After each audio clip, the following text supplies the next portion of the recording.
बहुत ही महत्वपूर्ण प्रश्न है जो बोर्ड परीक्षा में पूछा जा सकता है। निम्न परिपथ में ज्ञात कीजिए परिपथ का तुल्य प्रतिरोध तथा परिपथ में प्रवाहित धारा। तो इस परिपथ में देखेंगे तो 2 ओम ये ओम का प्रतीक है।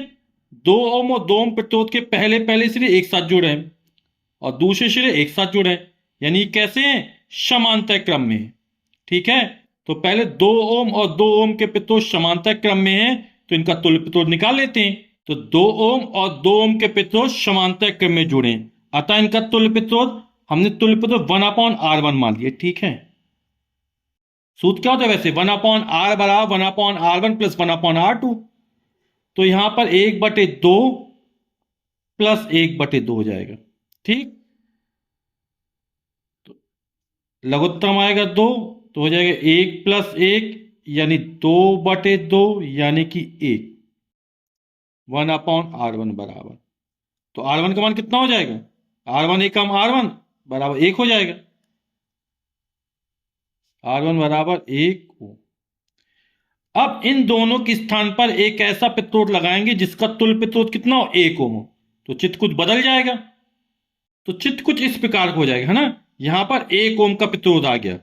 ठीक, अब वैद्युत धारा यहां से चलेगी तो सभी में समान बहेगी ना, यानी तीनों प्रतिरोध कैसे जुड़े हैं? श्रेणी क्रम में जुड़े हैं। तो तुल्य प्रतिरोध क्या हो जाएगा? R बराबर R1 plus R2 plus R3, तीनों को जोड़ देंगे यानी 1 + 1 + 1 यानी 3 ओम हो जाएगा। तो R बराबर हो जाएगा R1 plus R2 plus R3, यानी R1 का मान भी 1 है, R2 का मान भी 1 है, R3 का मान भी 1 है, तो 1 + 1 + 1 3 ओम। तो परिपथ का तुल्य प्रतिरोध निकल आएगा 3 ओम। और श्रेणी क्रम में कैसे जुड़े आप लोग समझ गए?